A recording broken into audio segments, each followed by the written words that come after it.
Good day, ladies and gentlemen, and welcome to the MSCI Second Quarter 2025 Earnings Conference Call. As a reminder, this call is being recorded. At this time, all participants are in listen-only mode. Later, we will conduct a question-and-answer session where participants are requested to ask one question at a time, then add themselves back to the queue for any additional questions. We will have further instructions for you later on. I would now like to turn the call over to Jeremy Ulan, Head of Investor Relations and Treasurer. Sir, you may begin. Thank you, Operator. Good day and welcome to the MSCI Second Quarter 2025 Earnings Conference Call. Earlier this morning, we issued a press release announcing our results for the second quarter of 2025. This press release, along with an earnings presentation and brief quarterly update, are available on our website, msci.com, under the Investor Relations tab. Let me remind you that this call contains forward-looking statements which are governed by the language on the second slide of today's presentation. You are cautioned not to place undue reliance on forward-looking statements, which speak only as of the date on which they are made, are based on current expectations and current economic conditions, and are subject to risks and uncertainties that may cause actual results to differ materially from the results anticipated in these forward-looking statements. For a discussion of additional risks and uncertainties, please see the risk factors and forward-looking statements disclaimer in our most recent Form 10-K and in our other SEC filings. During today's call, in addition to results presented on the basis of U.S. GAAP, we also refer to non-GAAP measures. You'll find a reconciliation of our non-GAAP measures to the equivalent GAAP measures in the appendix of the earnings presentation. We will also discuss operating metrics such as run rate and retention rate. Important information regarding our use of operating metrics such as run rate and retention rate are available in the earnings presentation. On the call today are Henry Fernandez, our Chairman and CEO, Baer Pettit, our President and COO, and Andy Wiechmann, our Chief Financial Officer. With that, let me now turn the call over to Henry Fernandez. Henry? Thank you, Jeremy. Good day, everyone, and thank you all for joining us. In the second quarter, MSCI delivered another strong financial performance, including revenue growth of over 9%, adjusted EBITDA growth of over 10%, adjusted earnings per share growth of almost 15%, and free cash flow of over $300 million. Year to date, we have repurchased $286 million worth of MSCI shares at an average price of $557 per share, demonstrating our long-term conviction in the value of our franchise. Our second quarter operating metrics included total run rate growth of 11%, fueled by record AUM levels in ETF products linked to MSCI indices, and asset-based fee run rate growth of 17%. Among client segments, we recorded double-digit subscription run rate growth with banks and broker-dealers, wealth managers, hedge funds, and asset owners. Despite the well-known ongoing pressures on active asset managers, MSCI's subscription run rate growth with this client segment held steady at 6%, while retention with active asset managers stayed high at 96%. Across all client segments, MSCI is rapidly developing innovative use cases for our existing solutions while developing new solutions for our increasingly diverse client base. Turning to our product lines, MSCI's Q2 performance affirmed that index in general, and our asset-based fee franchise in particular, is a key growth engine for us with enormous opportunities. Most notably, our strong ABF run rate growth reflects the vital importance of MSCI indices to global investing, especially in non-U.S. market exposures. In fact, MSCI captured more indexed equity ETF cash flows than any other index provider during the quarter. Total equity index ETF AUM linked to MSCI indices surpassed $2 trillion for the first time, driving total index ETF and non-ETF AUM balances tracking MSCI indices to $6 trillion. In addition, fixed income index ETF AUM linked to indices created entirely by MSCI or in partnership with partners reached $84 billion. All of this helped us achieve our highest ever level of quarterly ABF revenue. MSCI's index progress was also underpinned by several product launches, including new data solutions that offer deeper insights into the building blocks of our indices, such as our constituent AUM and index liquidity data sets. For all these reasons, we are very excited about the tremendous potential of our index franchise. MSCI's second quarter results also confirm the value of our risk and performance analytics tools during periods of fast-moving market conditions and volatility. We achieved our highest ever Q2 recurring sales in analytics, driven mainly by equity risk models. Meanwhile, we completed our largest ever deal for MSCI Wealth Manager, which Bear will cover in greater detail. Let us shift to private assets, which is an attractive long-term opportunity where MSCI is expanding our tools to drive adoption across the investment community. We have made significant progress in boosting our capabilities for private capital solutions, with Q2 run rate growth of nearly 13%, while launching or enhancing a number of key products. For example, we introduced MSCI Asset and Deal Metrics, which include data from over 26,000 private equity deals covering $2 trillion in net asset value.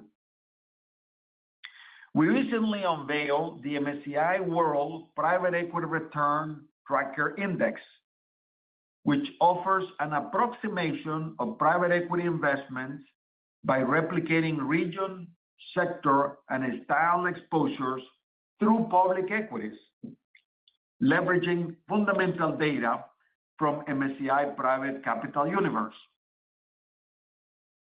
Already, we see strong interest from clients in launching tradable products linked to this index.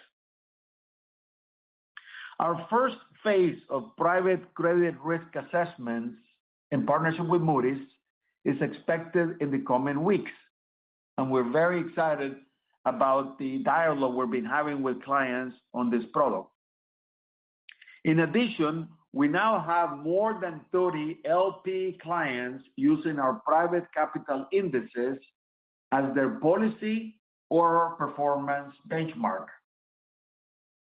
These offerings underscore our innovation and the benefits of our integrated franchise, which enhances all MSCI product lines, creating powerful network effects for our clients.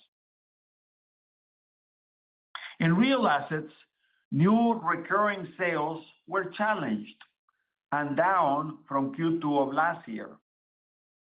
However, we introduced new products targeted to the areas of relative acceleration in commercial real estate, including our new data centers product and RCA funds, a new intelligence offering covering over 8,000 real estate funds to empower GPs and LPs to optimize fundraising, investor engagement, and capital allocation decisions.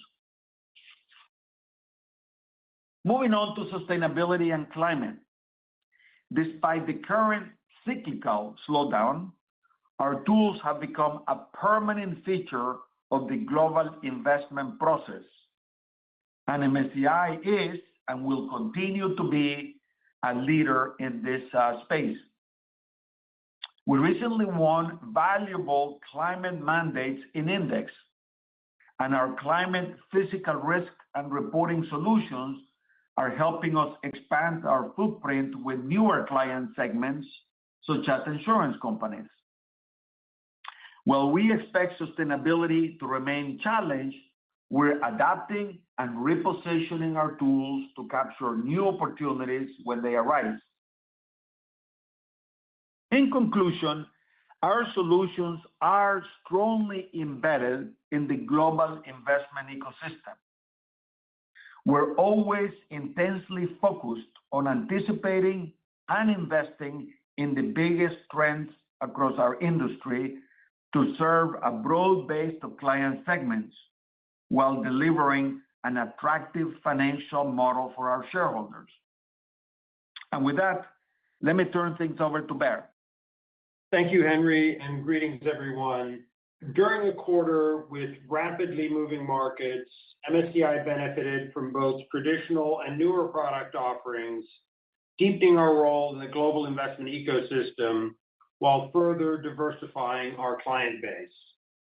Among banks and broker-dealers, we delivered subscription run rate growth of 10%, with strong traction in Index and Analytics. We are supporting these clients with MSCI's equity, derivatives, and trading solutions amid market volatility, which is helping to fuel new wins in Index. In Q2, for example, MSCI completed a large deal with a bank in the US for ETF-linked custom index datasets. This deal captures not only our work on customization, but also rising capital markets activity tied to the ETF ecosystem, which is creating demand for advanced data on our index content. Meanwhile, another US bank signed a global deal to use our equity analytics solutions for sell-side market making and quantitative investment strategies to support their clients' increasing interest in deploying capital to international markets. Deals like that helped MSCI drive equity analytics growth of nearly 13%, with our total run rate reaching almost $244 million across client segments. Supporting the asset liability management program within banks is another opportunity for MSCI. Most notably, we completed a large deal with the Treasury Division of a US bank for our fixed income portfolio management solutions. Turning to hedge funds, we achieved subscription run rate growth of 12%, driven largely by analytics, which posted a record quarter in recurring sales with that segment. Long-short equity managers and multi-strategy hedge funds alike demand best-of-breed equity models, data, and risk insights to support their various alpha generation strategies across all market conditions. MSCI is focused on growing our footprint with this fast money investor community.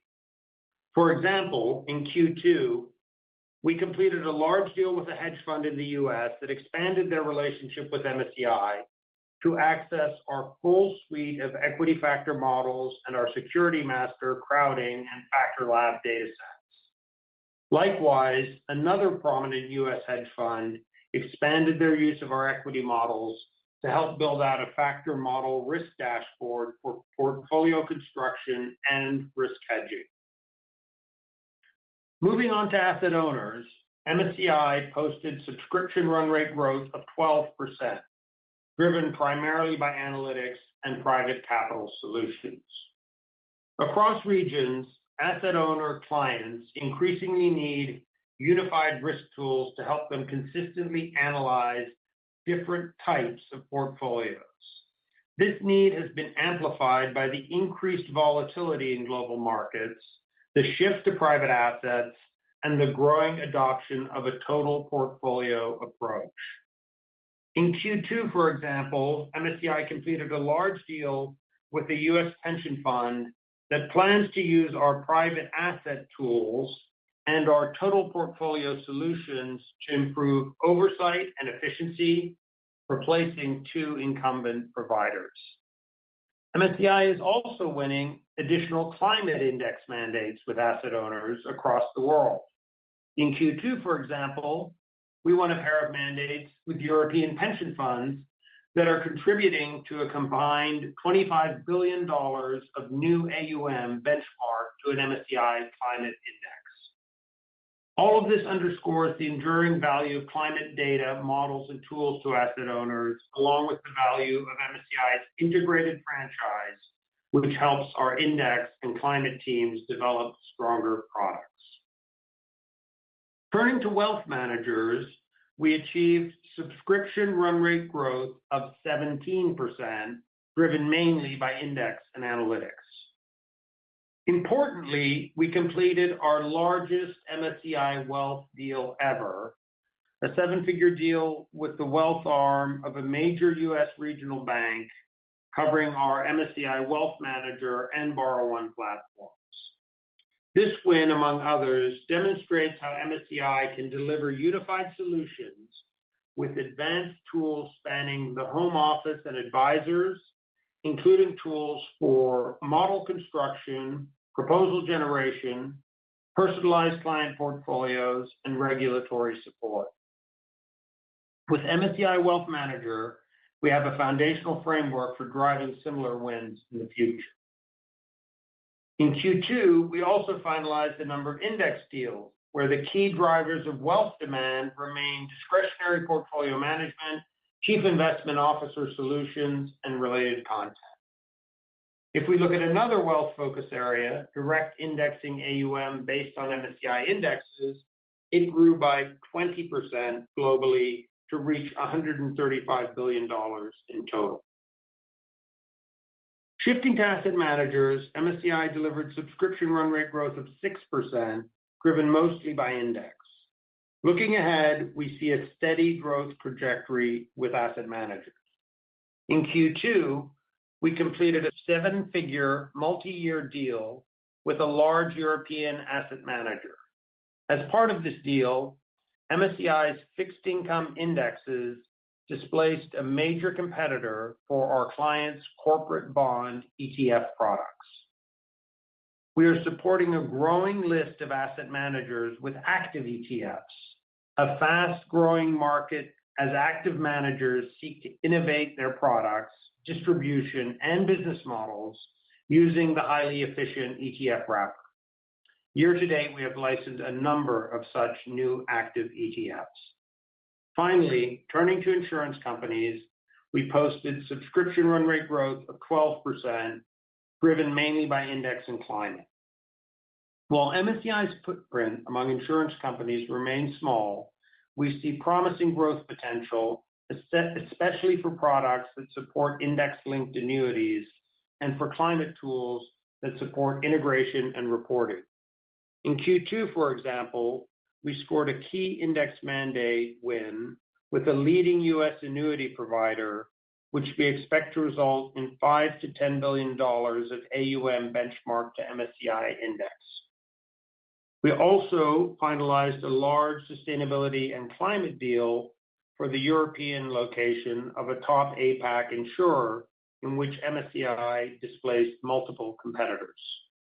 As part of this deal, we will deliver our climate, biodiversity, and geospatial tools, along with our ESG ratings for both climate reporting and commercial uses.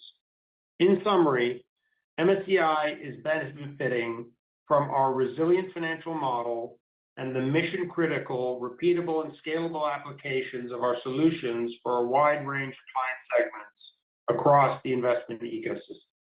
And with that, let me turn it over to Andy. Andy? Thanks, Bear. Hello, everyone. Our second quarter results demonstrate the strong momentum of our business model and the compounding impact of our investments. This is particularly evident in Index, where asset-based fee run rate growth was 17%, benefiting from broad investor appetite for global market exposures. We experienced another quarter of strong flows into ETFs linked to our indexes. Equity ETFs linked to MSCI indexes experienced $49 billion of inflows during the second quarter, capturing 29% of all inflows into indexed equity ETFs and representing the largest level of quarterly inflows since 2021. Fueling this strength were ETF products linked to MSCI Developed Markets ex-US indexes, which captured $32 billion, more than 50% of all flows into DM ex-US indexed equity ETFs in the quarter. We also saw solid inflows into equity ETFs linked to our factor indexes, capturing $9 billion of inflows with strong traction in quality and value and growth products. Index subscription run rate growth was 9%, reflecting a continuation of the dynamics we have seen in recent periods. We saw 16%, 14%, 12%, and 9% index subscription run rate growth from wealth managers, hedge funds, banks, and asset owners, respectively. Asset managers delivered index subscription run rate growth slightly below 7%, supported by steady performance in our DM and EM core index modules. Custom index subscription run rate growth remained in the teens, with traction across asset managers, banks, and hedge funds.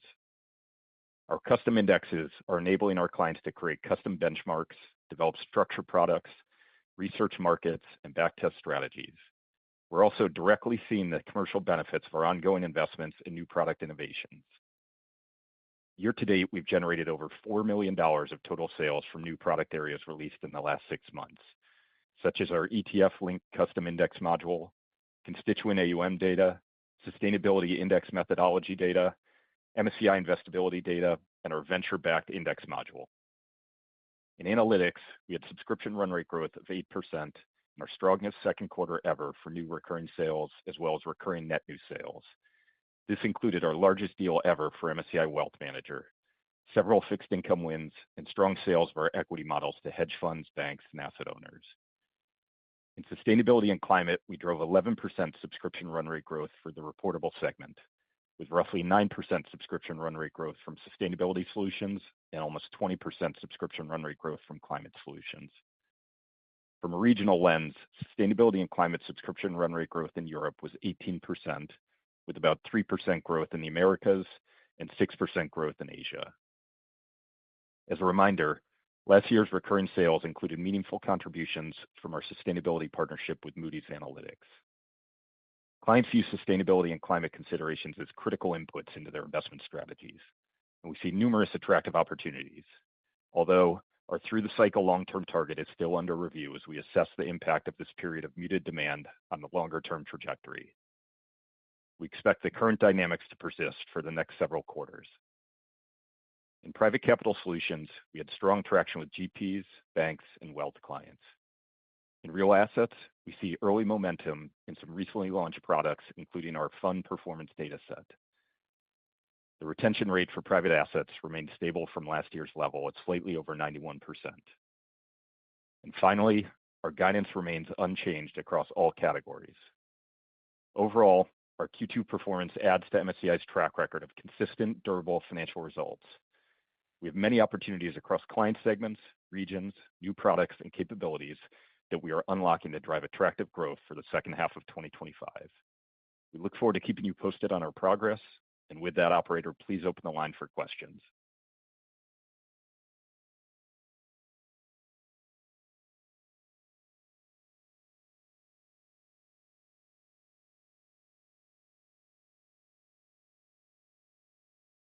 Certainly, and as a reminder, ladies and gentlemen, if you have more than one question, get back in the queue as time allows. Our first question comes from the line of Alex Kramm from UBS. Your question, please. Yeah, hey, good morning, everyone. I think I'm going to ask the same question that I asked last quarter, which was really about the potential help you should get as assets flow more into international markets from the US. Obviously, you're starting to see it on the ABF side. We can all track that. But I think we're seeing it on the active side already, too, in terms of flows picking up there. So just wondering what your conversations with clients over there have been, and how you expect that to hopefully manifest itself in an acceleration on the subscription side and index as well. Thank you. Yeah, Alex, thanks for the question. So clearly, the rotation of assets, from the U.S. market to the international, to the non-U.S. markets, is a huge boost to our asset-based fee business. And just as a reminder, there are $6 trillion of our clients' assets that are indexed to our indices, to the MSCI indices. $2 trillion in ETF and $4 trillion in non-ETF, AUM. And that we've seen the flows going into there in spades. And that's the comment that Andy made about, almost $50 billion in flows, almost 30% market share, in the quarter. On the subscription side, for sure the rotation is going to help, significantly. It is still a little bit too early, to tell where how the subscription run rate picks up or the sales pick up, on it.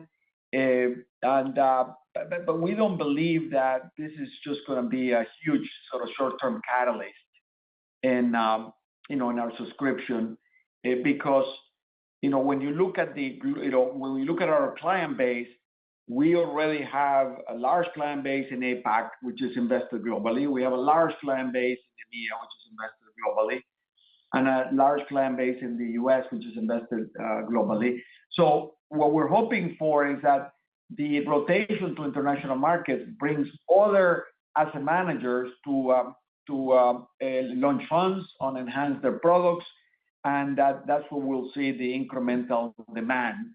But it's going to be incremental on top of an already high installed base of our data and our analytics, our data, our indices analytics with global investors.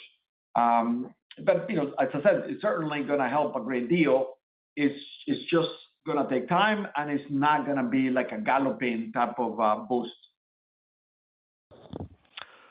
Thank you. And our next question comes from the line of Manav Patnaik from Barclays. Your question, please. Thank you.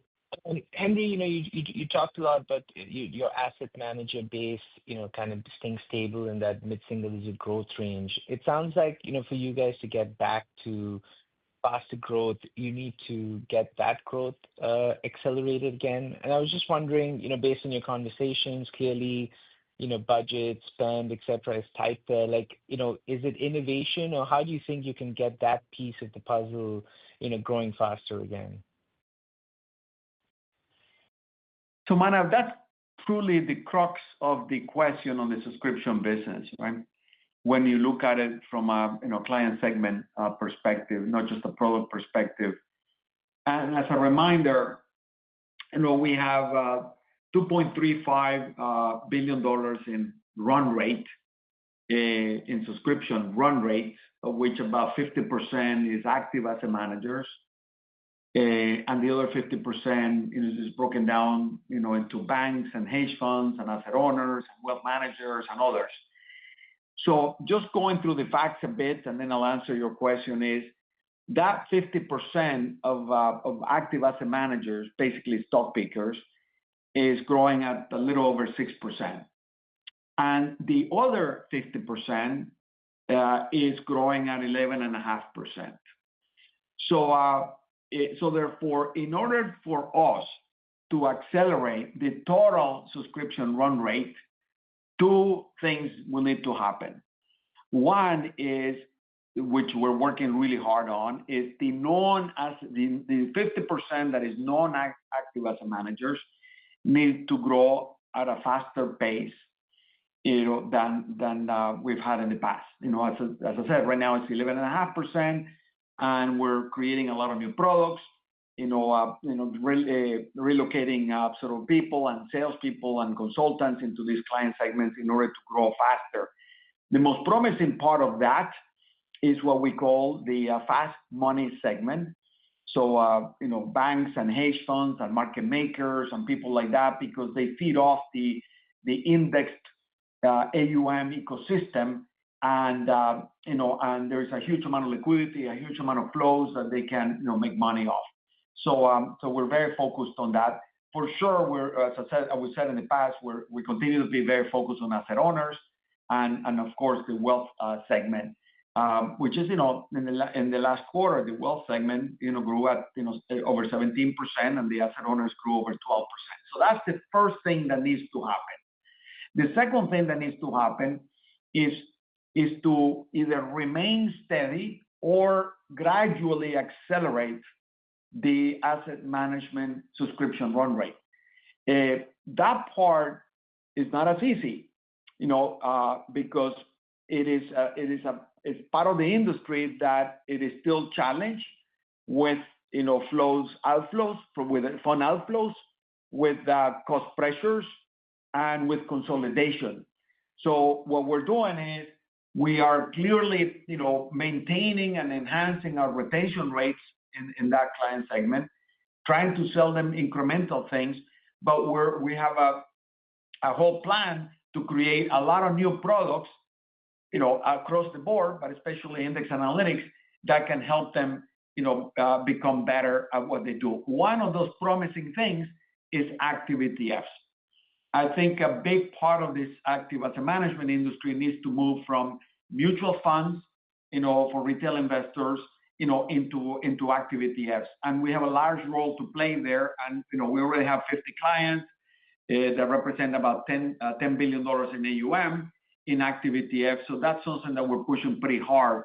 But I don't see in the near future a major catalyst for acceleration of growth or rapid acceleration of growth on the active asset management industry. That is something that will continue to take time.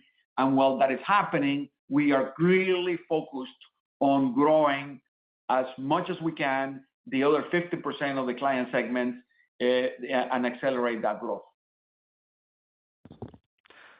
Thank you. And our next question comes from the line of Toni Kaplan from Morgan Stanley. Your question, please.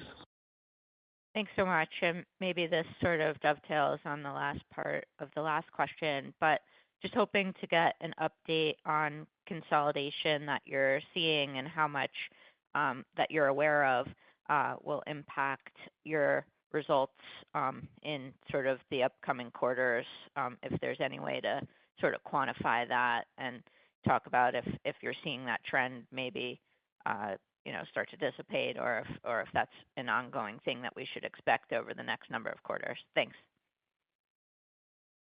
So, Tony, I think the consolidation is, there are periods in which we see 2-3 deals happening, large deals in a particular year, and periods in which we don't see a lot happening. So on a trended basis, it will continue, but we are not yet worried that that is going to accelerate and that will hurt us a lot. And therefore, we're not putting that into our forecast. We're not putting that into our pipelines and things like that. That obviously we could be surprised by two big asset managers acquiring one another or merging with one another and the like. We are already assuming that there will continue to be a secular trend to some level of consolidation. What we're excited about is that that industry needs to transform. And a big part of that transformation is the movement that I was mentioning before from non-listed mutual funds to every kind of exchange traded fund, whether it's a market cap, which is what we've been doing, passive market cap, or passive non-market cap with some themes around it, whether it's fixed income, and now for sure on active asset management. So we are beginning to see early signs of a major transformation in the industry by those participants reconfiguring their product line into active ETFs. Thank you. And our next question comes from the line of Ashish Sabadra from RBC Capital Markets. Your question, please. Thanks for taking my question. I just wanted to focus on the retention, which was a bit soft overall level, particularly on analytics and sustainability. I was wondering any color on that front. And as we think about the rest of the year, any puts and takes on retention going forward? Thanks. Sure. This is Andy here. So as you know, cancels can be a little bit lumpy quarter to quarter. If we look at Q2 and dive into what drove the lower retention in this Q2 versus Q2 a year ago, as you alluded to, we had lower retention in analytics. That's an area that tends to be lumpy. And actually, the year ago period, we had quite high retention for the segment. And then we had slightly lower retention in sustainability and climate, which you alluded to. And I'd say the main drivers of cancels continue to be client events and some financial/budget pressures that Henry alluded to. If we take a step back and look at where retention rates have been over the last year or so compared to where it was back in 2022, which is when we saw kind of all-time high retention rates, it's mostly lower in real assets and sustainability and climate.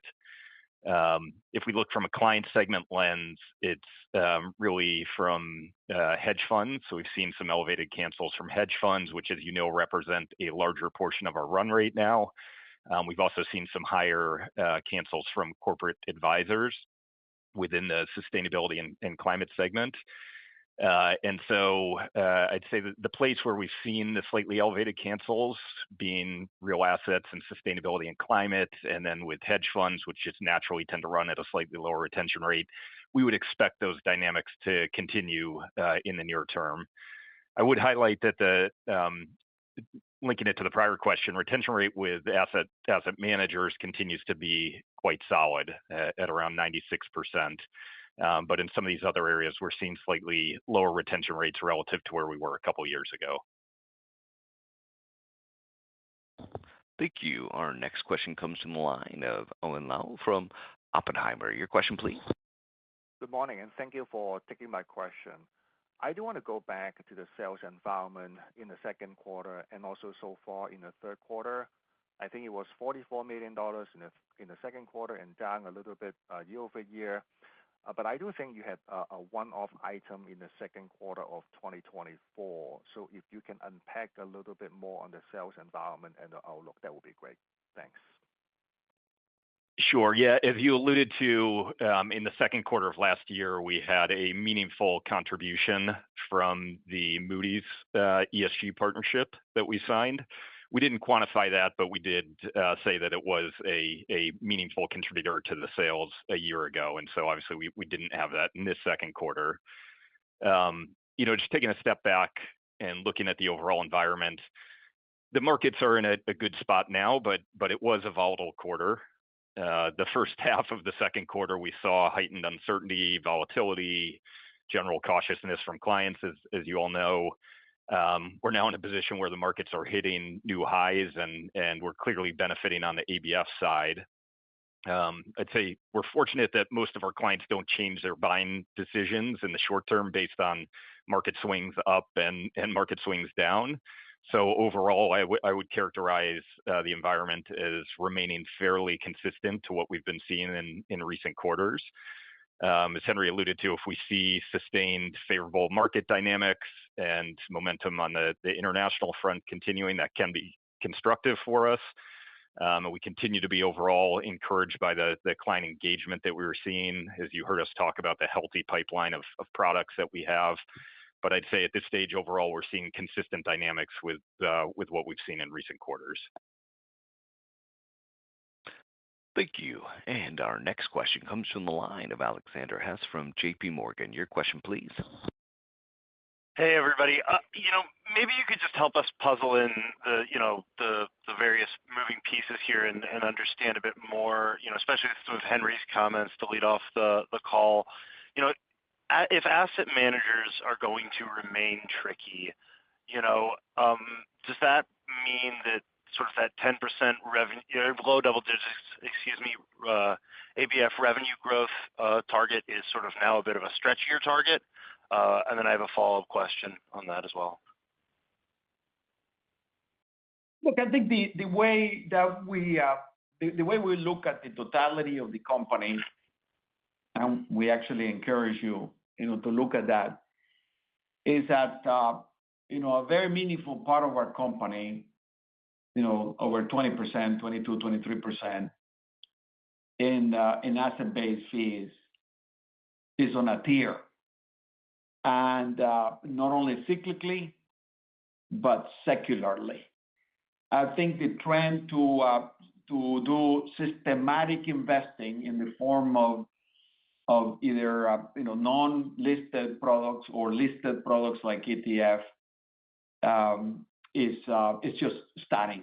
We started with market cap. We're now going to non-market cap. We're going to fixed income. We're going to active ETFs, active fixed income, and all of that. So, frankly, I think people are not focused on that in the success of the company. And that will continue to grow on a secular basis, on a trended basis, significantly over the years and decades to come. The other part of the business is subscription, which is, as I mentioned, half of it is active management. Half of it is dependent on the active management industry, and the other half is dependent on other client segments. The other client segments like wealth management, GPs for private assets, the fast money segment, as we call the market makers, those people are on a tier. They have enormous capital, and then the fast money segment, hedge funds and market makers and all of that, and they need a lot of our products. The wealth management industry is expanding because of the wealth accumulation in the world and the professional management of assets, and now even the defined contribution, management of assets in a lot of private equities in a lot of segments. So we have enormous potential, in all of that. So MSCI started life in which we had 2-3 different product lines, benchmarks and equity analytics and things like that, sold to the active asset management industry, and we've enjoyed that, and we will continue to enjoy that. That is a core of what we do. It will grow. It will turn around in a bigger way, But I think there are two things that we're missing, from a lot of people. We're missing the focus on the asset-based fees and the futures and the options and all of that, and we're missing the non-asset management client segment and the enormous potential that the company has in there. We haven't even talked about the private assets with asset owners, LPs and asset managers, the GPs, which we're only getting started. We're not talking about climate for banks' balance sheets, and climate change for insurance companies. We clearly with risk management across the board, and all of that. So the company has enormous potential. It's just that we're in that process of going from a lot of product lines relying on active asset managers with this huge other business of asset-based fees, to a transformation of the company to a lot of other client segments that use the same tools that a lot of people use. So that's the way we're looking at the company.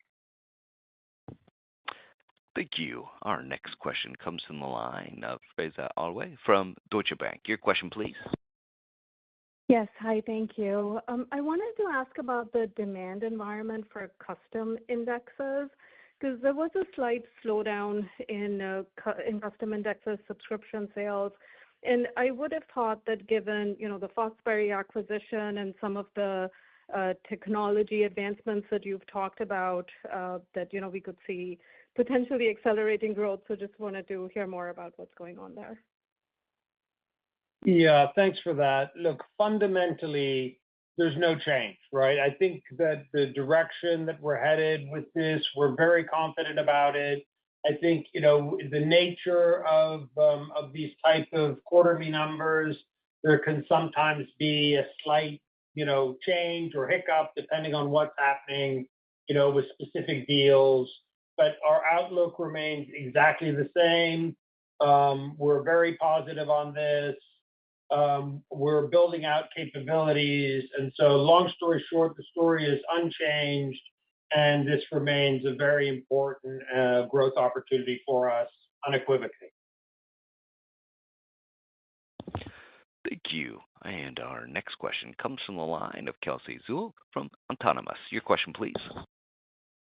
Hi, good morning. Thanks for taking my question. Henry, I'm glad you mentioned active ETFs a few times in prepared remarks and in the Q&A.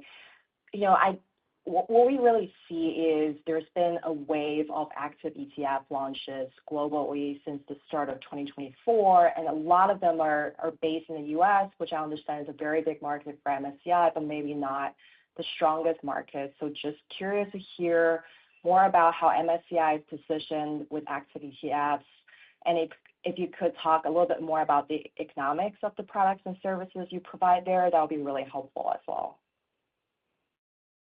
This is an area of significant growth opportunity for us. The dialogue with pretty much every active asset manager is high.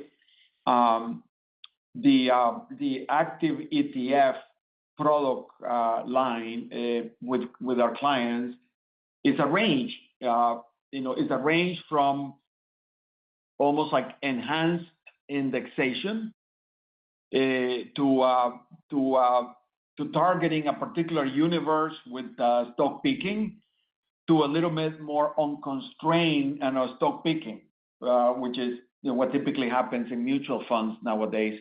So therefore, we can play a large role across all of that. In an unconstrained sort of a stock picking environment, we can sell more of our data and our benchmarks and all of that. At the other end, on an almost like enhanced indexation or with overlays, our business model is not dramatically different to the passive model, in which we license our universe, we license our indices, and we get AUM fees on that. And similarly in between, right?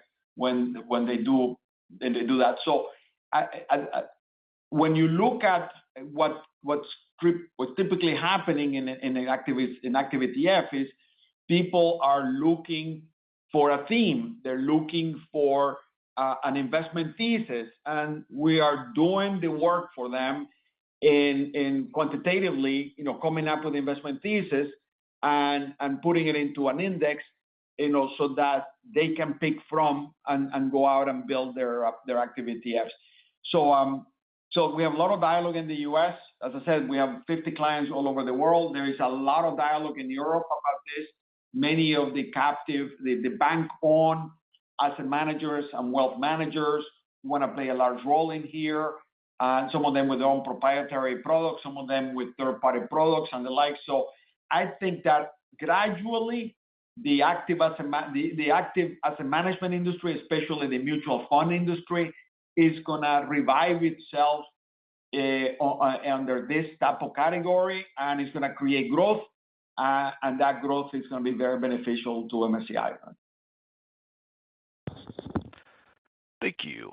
And our next question comes to the line of Craig Huber from Huber Research Partners. Your question, please. Great, thank you. Andy, I want to ask you, what's sort of the puts and takes here, how we should think about getting to the high end of your outlook for costs for the year versus getting to the low end of the guidance range there? And then with that, so if you could answer the question, please, about, I think 3 months ago, you guys said you were assuming stock markets would gradually increase over the course of the year. Obviously, this last 3 months, they were quite strong. What are you guys assuming right now is for your base case when you think about your internal investment spending and cost overall? Thank you. Sure. Yeah, thanks, Craig. As you know, we're continually calibrating the pace of spend. We do look at a wide range of factors, and it has been a volatile market backdrop over the last quarter or so. As we stated, our expense guidance ranges remain the same. So we're still committed to delivering within that range. And there are still a lot of moving pieces at this point in the year, but maybe to provide a bit more color on kind of where we are and what we're seeing. As you alluded to, we mentioned last quarter that if AUM levels remained around their then current levels, we would have been towards the lower end of our expense guidance ranges. Again, that was just giving you a reference point as to, based on that factor, not necessarily our forecast for the year, but if AUM levels remained at that level, we would have been towards the lower end of our expense guidance ranges. I would say that if AUM levels remain around the current levels, which, as you know, are quite a bit higher than they were a quarter ago, for the remainder of the year, we would expect to come in towards probably the middle of our expense guidance ranges.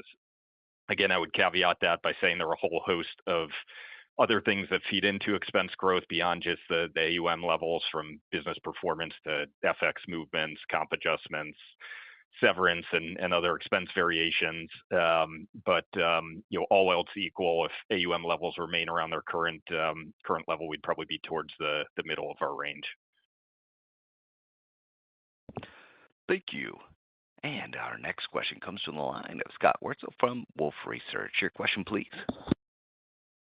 Hey, good morning. Thanks for taking my questions. Wanted to touch on some of the emerging growth opportunities, in particular fixed income and wealth management, and seeing the run rate growth accelerate, up to the high teens this quarter versus last. And just wondering how you guys kind of view the, sustainability of those growth rates as we look out over the near to medium term here.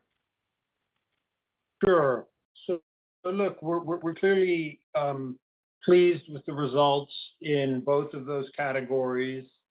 And fixed income had a nice growth in analytics and the wealth numbers that I mentioned in my prepared remarks. So while I don't want to, reference a particular percentage, I think we've been pretty consistent, in saying that these are important investment areas for us. We continue to add to our capabilities. We're very focused also on not merely just the product capabilities, but the go-to-market capabilities in terms of marketing, training all our client coverage people, et cetera. So we believe that, allowing for the broad way that we've characterized the environment and both the challenges, some of those challenges, by segment, that's more of a comment on fixed income. But in terms of wealth, we're confident that we're making the right steps. So I think generally the answer to your question is we are both planning to see these growth rates continue and assume that they will do so.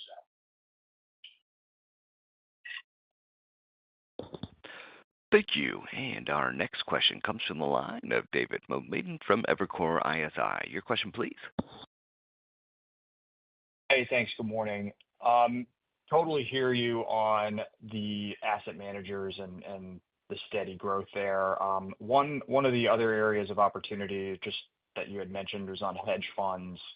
And I was surprised to hear the subscription run rate growth continue to decelerate. I think it was 12% this quarter. It's like 14 or 15 the past few quarters. Can you just unpack about what's driving that deceleration?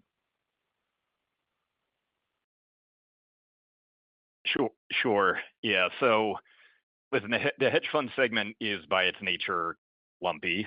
I alluded to this earlier, but tends to run at a lower retention rate. And so we can see that growth rate skewed by a cancel here or there. And actually, in the current quarter, we did have a client event-driven cancel of on the index side that fed into the index hedge fund growth rate. More generally, we can have large sales to hedge funds on both the index and the analytics side. It can also be driven by the pace of new content and modules that we release. So in the past, we've had periods when we release things like our free float data set, which was in strong demand from hedge funds, drove the acceleration there. We have a number of product offerings that we alluded to in the prepared remarks that we are releasing now that similarly should be helpful to that fast money community, including hedge funds. And so it will vary period to period. As Henry alluded to, we continue to have conviction this is an attractive long-term growth opportunity for us. We've seen strong momentum across our equity models, much of our index content, and as the index ecosystem continues to grow, this trading community between hedge funds, market makers, broker dealers, we continue to see a number of opportunities, and it's an area where we have a lot of innovation taking place. But it will be lumpy period to period, so I wouldn't read too much into a slowdown in one quarter there. Thank you. And our next question comes from the line of George Tong from Goldman Sachs. Your question, please. Hi, thanks. Good morning. Henry, you talked about a goal of accelerating your non-active subscription growth beyond 11.5% by creating new products and relocating sales and consultants into this segment. Can you comment on how long it would take to see meaningful acceleration here based on these initiatives and how much faster non-active subscriptions can grow? Yes, sure, George. It's hard to predict, in the next few quarters, right, on it. But when you look at the set of opportunities that we have, they're very significant, very significant. So we talked about the what we call the fast money segment, market makers, hedge funds, and all of that, and that will accelerate at some point and continue to grow, because when you have $6 trillion and about $17-18 trillion of all benchmark, either active or passive, that generates an incredible flow of capital that needs to be understood in terms of how it flows, needs to be, people have to buy into the index, balancing, portfolios and all of that. So that we talked a little bit about that. The other one is wealth management. The wealth management industry is institutionalizing, so to speak. Is the wealth management advisors are looking for institutional quality portfolio construction tools, portfolio management software, models and all of that. And that's why this MSCI Wealth Manager, which is a software platform that, put in all of our data analytics and all of that, we're very excited about that. We had a large sale this quarter, and it has significant growth in there. The same thing that these people also buy enormous amounts of ETFs, as we know well, as a basis for their portfolios, and many of them are going into direct indexing and need those custom index capabilities that we built. That's the wealth management segment. The GPs. Remember that when you look at our private capital solutions business, excluding real assets, just the private capital solutions part, the vast majority of that run rate come from institutional limited partners.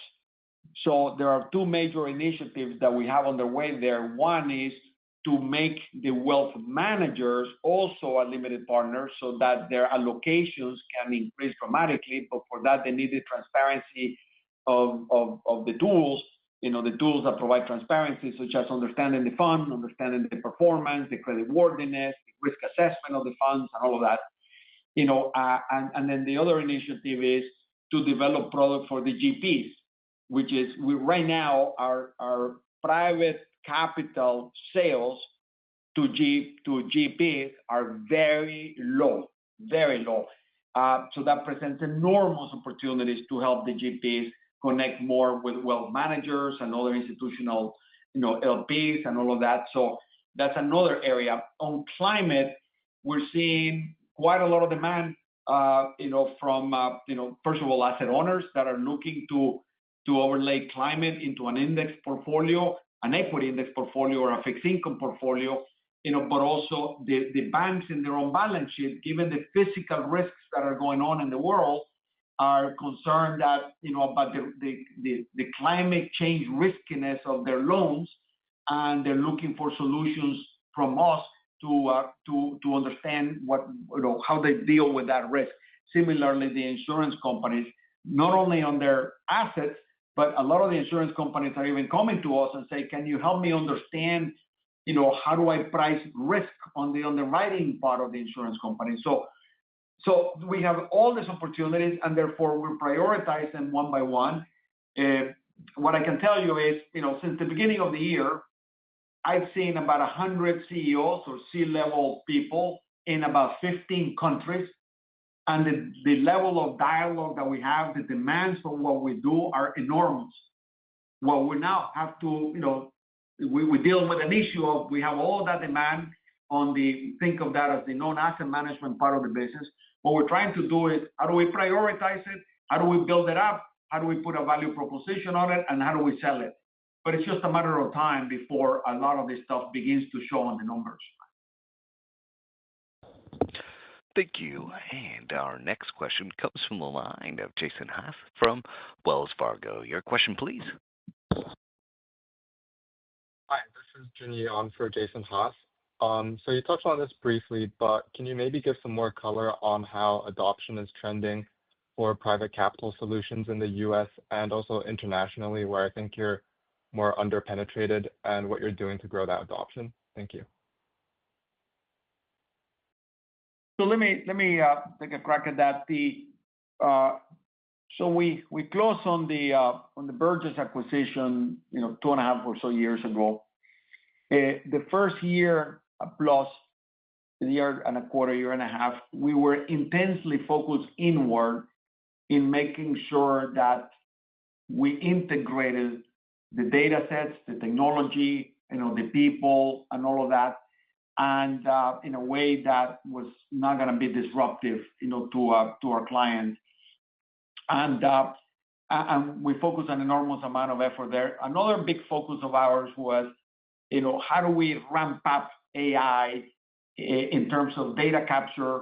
Because there is a massive amount of data that we collect on private assets. So documents and emails and reports and tables and all of that. So we've been very busy in doing all of that. So about a year ago or so, we started the process of building a business plan and how do we expand the business. So that took about 6-9 months. We went through all of those business plans at the beginning of this year, let's say in the first quarter, and now we're in the process of implementing that. None of that is at this point shown on the numbers that we can see. So everywhere we go, every asset manager in the planet wants to allocate more assets to private assets. They always tell us the same thing. The reason we have a lot of assets into the public market is because of 2 reasons, transparency and liquidity.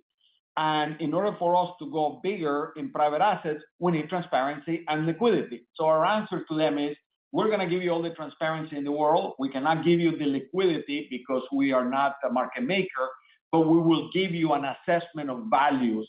So we're working on creating evaluated prices, across some of these asset classes, starting with private credit, in order to give them a sense of value so that there's more transactions among LPs and all of that. So all of that is, you see that we've had consistent growth on this, private capital solution over the last couple of years. But the acceleration of the growth is going to come as we begin to roll out all these business plans, all this new product development, and all of that. And that's going to take a little bit of time, but so we're at the cusp of beginning that. Thank you. And our next question comes from the line of Wahid Amin from Bank of America. Your question, please. Hi, good morning. Could you talk about how you're thinking about the pricing environment as you begin having conversations with your clients, especially more so now since the macro is still uncertain?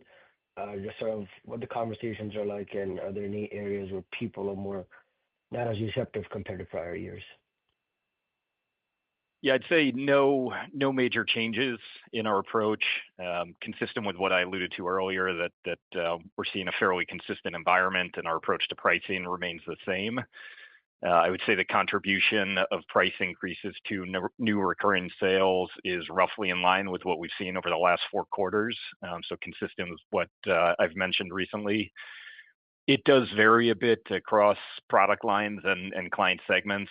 So maybe compared to the second quarter of last year, we saw a slight increase in the contribution from price within analytics. I think that's intentional and reflects how we are monetizing many of the enhancements and added capabilities that we've been bringing to market. We do see a slightly higher contribution from price and sustainability, really driven by the overall drop in sales there.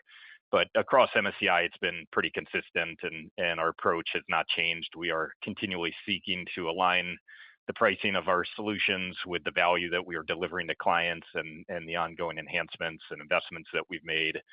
And we do factor in as well the overall inflationary environment, pricing environment, our cost, and client health.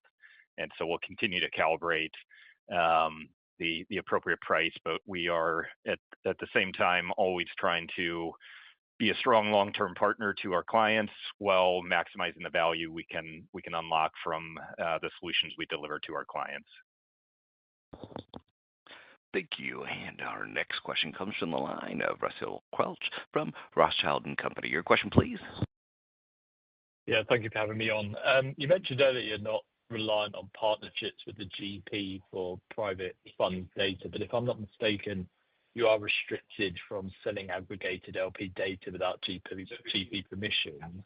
So can you update on your thinking here? Any progress in the conversation with GPs around opening up on the data side, and what products you might be able to offer to GPs that would drive sort of greater engagement and growth from this sort of potential customer base? Yeah, just to clarify, when we work for the LP instructs the GP to give us every piece of information and data that is given to the LP. So that puts us at an incredibly advantageous position of capturing massive amounts of data, in the underlying portfolios and the funds and all of that. Now, the flip side of that is that data, is proprietary to the GP, and obviously, the LP that invests in those funds is entitled to that data. But if you have an LP that is not invested in those funds currently, they're not entitled to see that data. Our contracts call for fairly generous anonymized rules, aggregated rules to put all that data together and show it to people that are not invested in those funds, which we do, and is pretty valuable, to a lot of those people. That is a system that has worked well for the institutional market because a lot of the relationships are one-to-one. That system is not going to work well for the wealth management space because there are tens of thousands, hundreds of thousands of wealth managers that will want to see the data ahead of time, even if their clients are not invested in those funds. So we're having discussions with the GPs about liberalizing those data rights so that can be shown to that client base or the tail of the LPs, the smaller LPs. And given the enormous interest in capital raising by the GPs in the wealth management space and in the long tail of institutional LPs, sooner or later they will liberalize those data rights so that we can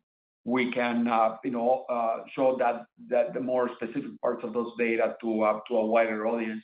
So that's work in progress, but we're pretty hopeful that that will be a great avenue of success for us. Thank you. And our next question comes from the line of Gregory Simpson from BNP Paribas. Your question, please.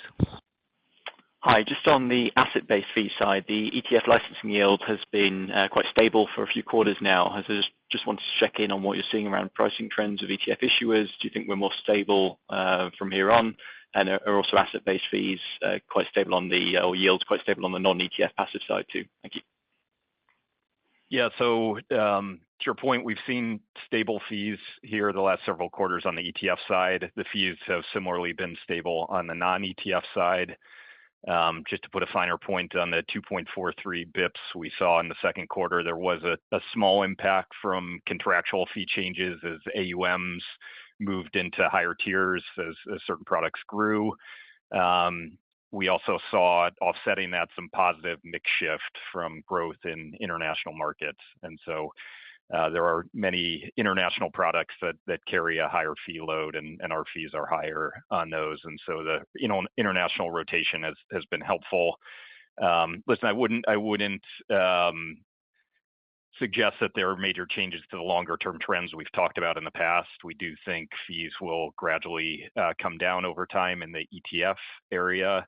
But as Henry alluded to earlier, we believe there are massive secular opportunities for us to capture assets to more than offset that and continue to have conviction that ABF is a growth area for us, a very strong growth area for us. On the non-ETF side, we've seen stability in fees for some time. That's an area where we are seeing strong traction of non-market cap weighted products, custom index mandates, passive mandates, and those can carry a higher fee load. So the growth we've seen in the non-market cap weighted products in the non-ETF space has offset pressure on the market cap weighted side. And I think that's a dynamic that we've seen for some time here. Thank you.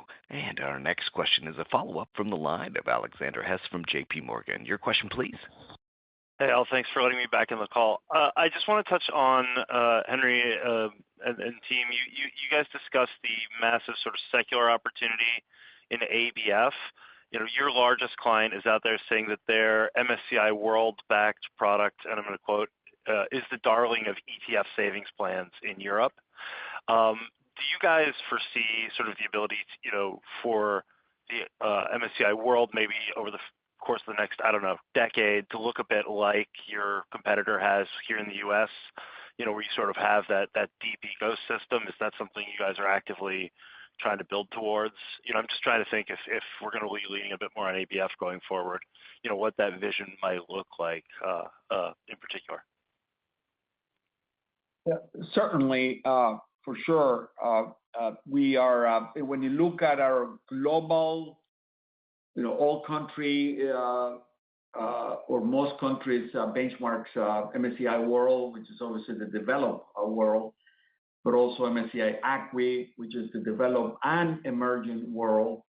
This sort of broad global benchmarks are increasingly becoming the core foundation of portfolios. So I was just in Japan, a couple of months ago, and the MSCI ACWI is used by one of our clients, and they raised, I think, $50-75 billion of AUM, on a mutual fund. I actually, the client wanted to develop a book, like a travel, like a tourist travel book that will have, all the different countries and the stocks that they will be invested in. So we worked together on the publishing or supported them on the publishing of that book.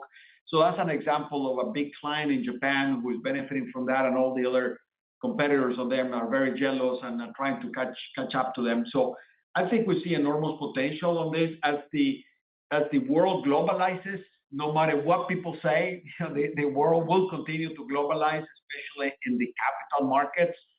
People are looking for global exposure, not just regional, not just country, not just the U.S., but global exposures. And I think the role that these benchmarks play is going to be larger and larger as time goes by. Thank you. This does conclude the question and answer session of today's program. I'd like to hand the program back to Henry Fernandez for any further remarks. Well, thanks everyone for joining us today. As we have demonstrated here by our remarks and our financial results, MSCI is an all-weather franchise delivering very strong performance, sometimes in one part of our business like KBF, and sometimes in another part of our business in subscription or parts of the subscription. We're benefiting from a very balanced approach to our business model. And when one part of it is growing strongly and the other one is not, it gives us incredible benefits. So our footprint is growing fast with all client segments, existing products with a lot of the existing client segments, and a lot of new client segments that we're very focused on that are part of the whole investment industry that we're expanding on. So our franchise remains great and remains undervalued, in my view, as a large shareholder of the company. And we are looking forward to continuing to be a long-term compounder of earnings and growth, in the years and decades to come. Thank you for listening to us. Thank you, ladies and gentlemen, for your participation in today's conference. This does conclude the program. You may now disconnect. Good day.